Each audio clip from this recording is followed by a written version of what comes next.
One last time. This is the last segment of my reading from the book Surrendered, and I hope when it comes out next year you'll be interested enough to purchase it. So here we go. This is Tessa's point of view, and it's from chapter 35.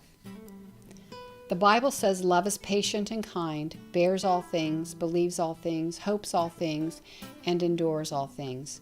I'm hanging on to my anger with Jake by a web-thin thread, and I fear, or is it hope, that love is to blame. Laptop open on Julia's dining room table, the pointer hovers over Gerald and Brothers' file for the umpteenth and one time. I have the devil sitting on one shoulder shouting, "Open it, you fool," and the angel on the other whispering, "Believe." I'm not sure what it is God's asking me to believe, but I don't doubt he's the angel in disguise. Don't do it, Tess. Julia drops onto the dining room chair beside me. It's clear she's on Team God. For once, take things at face value. What face value? I slam the lid closed and the table centerpiece, a lopsided jack-o'-lantern, grins at me. Whose team is he on? The one thing I needed from Jake, he refuses to give.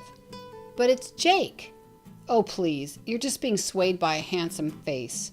Her grin resembles the pumpkin's, so you admit he's handsome.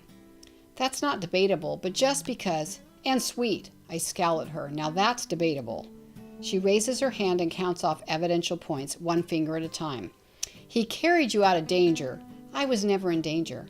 You said he covered Katie with a blanket the night she came home drunk. I should have never told you that. I was in a weakened state. He watches Max when I bring him to work. Cheap labor. He's a good kisser. What? I jump up. Who told you he kissed me? Ha! You did, just now.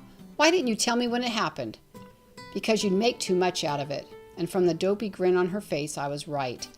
It was only once, but it was enough to confuse me. And that's besides the point, Julia. You saw those reports. Did he say he didn't send them? I tap a finger on the laptop. No, just that he'd be breaking a confidence. I look at her, like he's not breaking my confidence by writing them in the first place. I flip the lid up again. Julia eases it closed and takes my hand. The answer won't be in your investigator's report.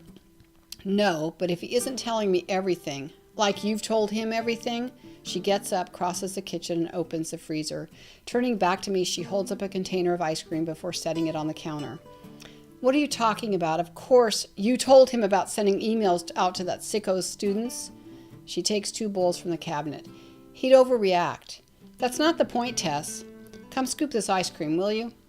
I look in 2 drawers before finding the scooper while Julia pulls one item after another from the fridge. Chocolate syrup, maraschino cherries, whipped cream, and strawberry sauce. If you think putting me in a sugar coma is going to keep me from looking at my laptop, admit it. You shouldn't have hired that guy to investigate Jake. She hooks a bite of chocolate fudge ice cream from the container with a finger and pops it into her mouth.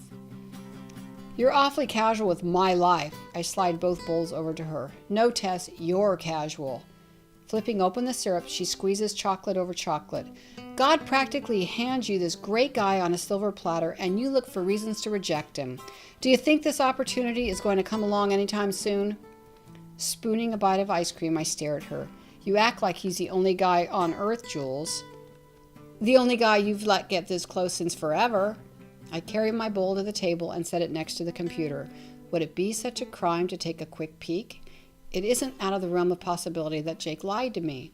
Maybe all that talk of a child dying on his watch was a smokescreen. But I know better. Even now, I can see the pain it caused him to talk about it. Julia plops down next to me. So, what's it going to be? I ease the lid open and run my finger over the touchpad. Sliding the pointer to the delete button, I click. There now. Julia squeezes my hand. Don't you feel better? Yeah, I smile at her. I can always retrieve it from the trash later. And that's the end of that. And so, hope you've enjoyed, and I've enjoyed being with you and really stretching myself to do this in the first place. So, thanks for all the support and encouragement, and I hope you have a blessed Christmas. Bye.